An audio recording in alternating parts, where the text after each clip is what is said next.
Hi everyone, a massive review. This episode we will look at one race from the weekend, Boxing Day, and then racing on the 27th at Leopardstown as well. So a lot to go through, a lot of really good racing. The markets have been turned upside down in certain races. We'll talk about all those races, my assessment of the horses, some of whom I've got badly wrong and who don't look such good bets for Cheltenham, and a couple who do look quite good now. So we'll get on with all of it in this episode, and we'll get on to the race at Ascot first, and then Boxing Day on the 27th. Crambo did really well to beat Paisley Park.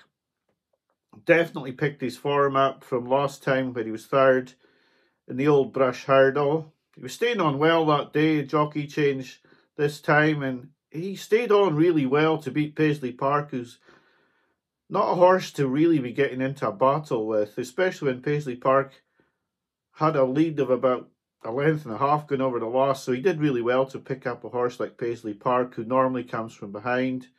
A good performance. Would I back him for the stairs? Probably not at the moment, maybe closer to the time when we see more of what the field's going to look like, but certainly this was a good performance, and another horse for Virgil O'Brien, who's going to go to the festival. So a lot of people's anti-post books will look a lot better in certain races and a lot worse in other races after Boxing Day on the 27th, and the action that's still to come the 28th and the 29th. It started off at Leopardstown, and the big talking horse from Willie Mallinshard, Mirazur West, was out. He had a very good opponent as well in King of Kingsfield. I think Mirazur West did everything that you could possibly do wrong in the race, and still only was beaten about 4 lengths. He's gone out from 8-1 to 33-1 for the Supreme, and some people may think he may be worth backing. For me, he's got so many kinks to iron out after this performance that perhaps just running him right-handed might be the better option and looking to pick up good races going that way. He's jumped out to his right really badly. I don't know if he can iron that out as quickly as he needs to win a Supreme. He's run some race considering the ground he's forfeited. King of Kingsfield has boosted the form of the Royal Band quite a lot here. And when you watch the race over at Aintree, where Far and Glory was absolutely running away coming to the second last where he tipped up, it looks like the Royal Bond might be better than I give it credit for, because I think Far and Glory was definitely going to win. King of Kingsfield's beaten a good horse at Leopardstown, and the form looks stronger than I thought at the time, that's for sure. I think Far and Glory's probably no forlorn hope for the Supreme at about 12-14-1. I wouldn't back him. I think something will come out of the woodwork, but at the moment, he ran really well. You can't take it away from him. He's won the Royal Bond, and he would have won the Tolworth at Aintree as well. King of Kingsfield seems to be getting the hang of things. He's now won his maiden hurdle. He's been second in a Grade 1. He is a good horse. I don't know where they're going to go with him next, but this was a good performance from him. Cala Conti won the 3-year-old hurdle. Could be a candidate for the Triumph. Cargess was possibly a horse who ran well on debut and won to take forward. Mighty Bandit was a bit of a disappointment in this race, and there were a couple of disappointments there. But the front two could be taken from this race going forward towards the Triumph. You still need to see them again, but I think both are good horses. We then had a massive upset in the novice chase. Facile Vega, the big talking horse, was beaten by Founder 50 and eventually dropped out to finish last. I think this proves a little bit that Facile Vega is a bit of a one-trick pony. If he doesn't get soft ground and the ground's a bit more lively, and you give him a hard time on the front end, he may well buckle. This is the second time. The last time at the DRF, he buckled and Ilite Tonk took advantage, but he buckled because of the strong early pace, being hassled on the lead, and he was hassled on the lead again in this race by Found the 50. And although the 50 was a 2 mile 4 horse, by hassling him on the front end, he put him into a place he didn't want to be early in the race, and he couldn't respond. Possibly on softer ground, he may have been able to fight off Found the 50 and win this race. But once he's put under pressure on better ground, then he is in trouble. He's lost this race. He's out to 8-1 now for the Arkle. I said last week that I thought Blood Destiny should go to the Arkle. I'm still of that belief. I'll get onto Marine National's performance today, later in the show. But for me, if I was Willie Mullins, I'd definitely put Blood Destiny into the Arkle now. I think his jumping will stand up to the test of the 2 mile division. Facile Vega, if he doesn't get soft ground, I wouldn't be interested in this horse now, because once you get found out for where your flaw is, then people are going to just eat away at that flaw. And I think for me now, if Facile Vega's in a race with half decent horses on good to soft ground, then as long as one of them puts him under pressure early in the race, I think he's probably going to fold up late in the race. So Facile Vega with a reputation to enhance. The worry for me with Blood Destiny not going back to 2 miles is that Willie Mullins just seems intent on wanting Facile Vega to be a superstar, which he possibly isn't. And he's going to want Facile Vega to win that Arkle. And I hope he's just not blinded by the fact that Facile Vega, possibly on day one ground, isn't going to be good enough to win an Arkle this season. A couple of good performances at Limerick from Banting and Loughlin. Loughlin just pulled out enough to beat Stellar Story. He's a horse who isn't flashy, isn't one of these horses that looks good, but he does his job.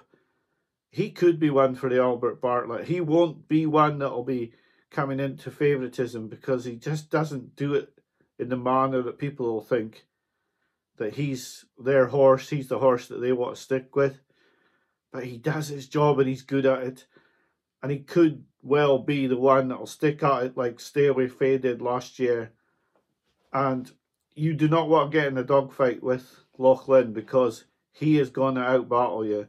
And that's what he's done here. He's a good horse going forward. And I wouldn't write him off for an Albert Bartlett. I think he's a good horse, and he could be decent odds for the Albert Bartlett come the day. At Down Royal, it was disappointment for me there. Ferns Lock was beaten by It's on the Line, and I felt Ferns Lock should have won this race. His jumping is just a joy. But if he couldn't win this race at Down Royal, I do fear that he's not going to be quite up to winning at Cheltenham. It was really disappointing, if I'm truthful. I thought he had the race in safekeeping at the second last. I thought he'd stay on well enough to win. I do worry about him now for the Hunter's Chase at Cheltenham. It's on the Line is a good horse, don't get me wrong, and he'll be vying for the Fox Hunters as well this season. But for me, I really thought Ferns Lock was the horse to break the hoodoo for David Christie, and it was extremely disappointing to see him beaten in this race. I really thought he would win, and I really thought his next stop was Cheltenham to win the Fox Hunters. I had really high hopes for this horse, and I think my confidence in him is a bit dented after this. I was really disappointed he couldn't win this race. In the bumper, I suppose I'm always going to bring up things that might look good for my horses. And Mongebello, who was second to Only by Night in that listed bumper at Navan, won 12 lengths, just bolting in. And that's good to see that she's boosted the form of Only by Night, because she's still available at 16-1 for the Mayor's Novice. I know she didn't beat much last week, but really hopeful on Only by Night, and I like to see the form being boosted. And Monzabello certainly did that. At Kempton, Ile Francais was stunning. Does look that this horse might not go to Cheltenham this season though, so much as he was really good, you got to temper that with he may not go to Cheltenham. And I would maybe worry about him more at Cheltenham anyway if he did go. So good performance, stunning performance really, but horse may not go to Cheltenham. One that will go to Cheltenham, Constitution Hill, just a run out for him, basically bit of a gallop, bolted in, jumped really well. Not much you can say about him. It's hard to talk about Constitution Hill until the festival because he's just such a good horse. Nothing's going to touch him until the festival unless something goes wrong for the horse. He's going to go to Cheltenham as a long odds on favourite, really. The King George needs a section on its own, really. I think Shiskin would have probably won, but you've got to get round. He hasn't. I don't know what to make of Allaho. I think Allaho, he'd have won this before his injury. He should have won this. He seemed to be legless over the last. I was really disappointed with Allaho's finishing effort, to be honest. And I don't think he's quite the horse of old. I wouldn't have a lot of confidence in him for the Ryanair after this. I was a bit disappointed. Brave Man's Game was a bit unlucky, hampered by Shiskin. Possibly a little bit unlucky, but really, if they're losing to a horse like Hewick, and I mean, I know a lot of people are on it, a lot of people crabbed that comment that Hewick's a good horse, but he is, but really, should he be winning a King George? Not for me. Allaho disappointed me with his finishing effort. Brave Man's Game. That's 3 times he's been beaten since the Gold Cup. And I know he was probably slightly hampered, but this would have been his Gold Cup this season. Paul Nicholls would have wanted to win this race to prove the doubters wrong. He would have been fully primed for this, and he hasn't managed to win. Just all in all, a little bit disappointing. I don't see the Gold Cup winner coming out of this race, if I'm truly honest now. On to the 27th, Marine Nationale made a flawless chasing debut. Couldn't crab him. Thought he was a bit keen. I'll be out of my own here. I still think Blood Destiny can win the Arkle. I think he was a little keen in this race. I think if Blood Destiny goes out there from the front, jumps well, Marine Nationale will sit behind him, sure, thinking he can pick him off. But with Blood Destiny being a really good stayer, and with his jumping and keeping him in it, I can just see Blood Destiny still winning an Arkle for me. Now, that's going to be against the crowd, but I'm happy to be against the crowd when Marine Nationale's 10 to 11. Now, I'm not saying anything bad about Marine Nationale. You could not crab his performance. He was really good in his jumping. He didn't do anything wrong at all. He went from the front. The ground wasn't what he would have wanted. And he still won really easily. There's no cribbing his performance at all. He was really good. But I still feel a horse like Blood Destiny can get to him, given the chance. And I would be with Blood Destiny still for the Arkle. But that's purely my opinion. And I've got a lot of things wrong in these videos already this season. We've already seen Iroko being out. And I'm going to go on about a horse in a couple of minutes who I've got really badly wrong this season as well. Firstly, we'll talk about Dino Blue, though. She was good. I think Captain Guinness didn't run a race. Dysart Dynamo is becoming an extremely disappointing horse. I think this race just fell to pieces. If I'm honest, Dino Blue will go to the Mare's Chase. Some people have asked me about Dino Blue for the Champion Chase, but I just don't see this horse getting anywhere near El Fabiolo. So I wouldn't see the point, really. Dino Blue, will she stay 2 miles 4? To be honest, when people were asking me about Dino Blue going elsewhere, I'd love her to go somewhere else, because I'm going to be on Halka de Bear for the Mare's Chase. But my only hope probably is that Dino Blue doesn't stay in the Mare's Chase. So if she went elsewhere, it'd be good for me. But yeah, I don't know, I just felt this race sort of fell apart, and I wouldn't take it too literally because, like I say, it just utterly fell to pieces with Captain Guinness running absolutely no race at all. And I suppose the excuse will be for a lot of horses today on the 27th is the ground was really bad, and I'm going to get onto that just now in the assessment of the future champions novice. And I can't say anything more than I was really upset with the performance of Daddy Longlegs. You could almost see it coming when the betting started to go out. About 8 minutes before the off, he started to drift, and I started to worry. And I didn't like when Paul Townend lined up near the back. Now, I don't know if that was by design or not, but he seemed to take a look down after the first flight, like he wasn't happy.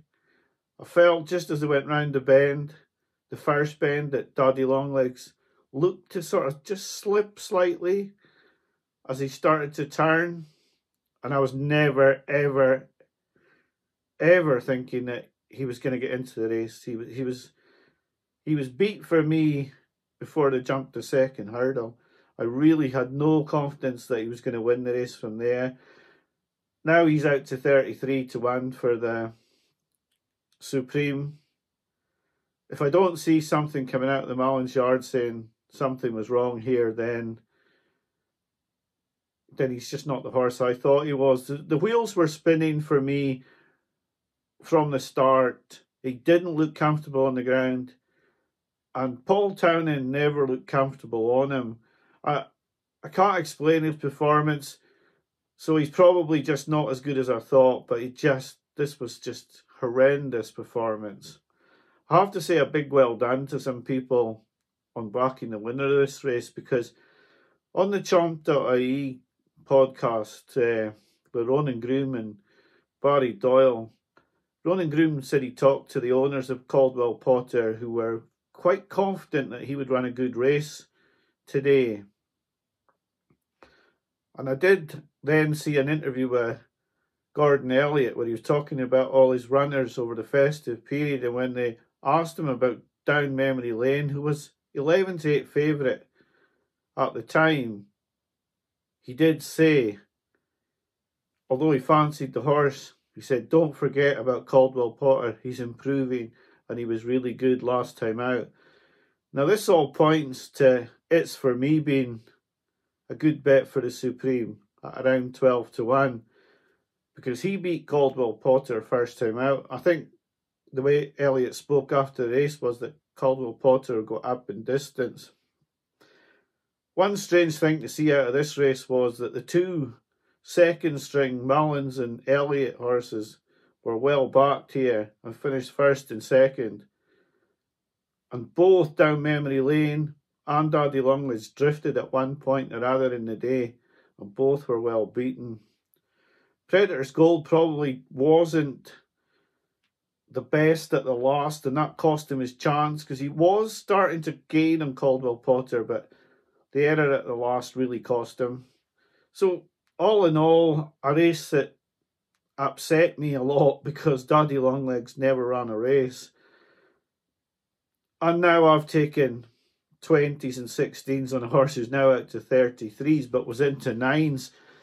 Yeah, a very disappointing outcome with Daddy Longlegs, but it does show you that it pays to watch these other podcasts. It shows you that betting close to the day is the way to go, because horses are improving, horses are running well on the gallops, and unless you can factor all that in, which you can't 3 months before the race, then it's really difficult to make a play. And why I'm not putting anti-post bets up, because if I was, I already would have, if I put a bet up this season, it probably would have been Iroko. Any other bet, it would have been Daddy Longlegs, and any other bet would have been Only by Night. I'd only have one of them with a slim chance at the moment, and it's the same price as it was before. So you can see how difficult it's been for anti-post punters. And then you see videos like the champ.ie video telling you that a horse in the race that's up 20 to 1 is running well at home, and the trainer confirms that view. Now, if you're on the race before, long before it, you don't have access to that knowledge. And I think for me, it's proving that more and more it's going to have to be on the day or very close to the day. Maybe in the last 2 weeks, you can make a real good assessment. But at the moment, this result, I'm watching this race because if the ground's going to be like this in Cheltenham, Taddy Longlegs is going to have no chance, and I don't want any money on him. And that's the worry that you've got if you're putting a bet off 3 months before, because you've got no idea what the ground's going to be like. You've got no idea if one of the horses in Willie Mullins or Gordon Elliott's or Nicky Henderson's yard is going to start rapidly improving in the last few weeks before the race. So really disappointed with Daddy Longlegs. The ground had got so bad by then that it's very difficult to be taking the results literally today. I do wonder if Down Memory Lane and Daddy Longlegs are better than this result. Predator's Gold, probably a little bit unlucky in that he made the mistake at last. And Caldwell Potter was very, very good on the day. He's going to be a good horse in the future, but I don't see him winning the Supreme for all that. I think their number one horse is going to be Far and Glory from the Elliott yard, and probably it's for me will be the Top Mullins Soldier now. So, yeah, that's my assessment of the 26th and the 27th. We are going to get a lot more clues on the 27th and the 28th. We've got the Savills Chase, which looks like a bit of a savage race, to be honest. The ground's come for Jerry Colombe. I couldn't be backing him for the Gold Cup, but sort of 4 to 1 though. It's going to be an interesting race. If there's more rain, I see the price at Iron Maximus has collapsed from 25s to 11s, so it's not really a bet at 11s, but would have been interested at 25s. If you got a soft ground Gold Cup, a horse like this has won an Irish Grand National, beat Found of 50 last time out in the Drinmore. I wonder about this horse. Is he starting to improve? Is he a plodder? I don't know. It's hard to say.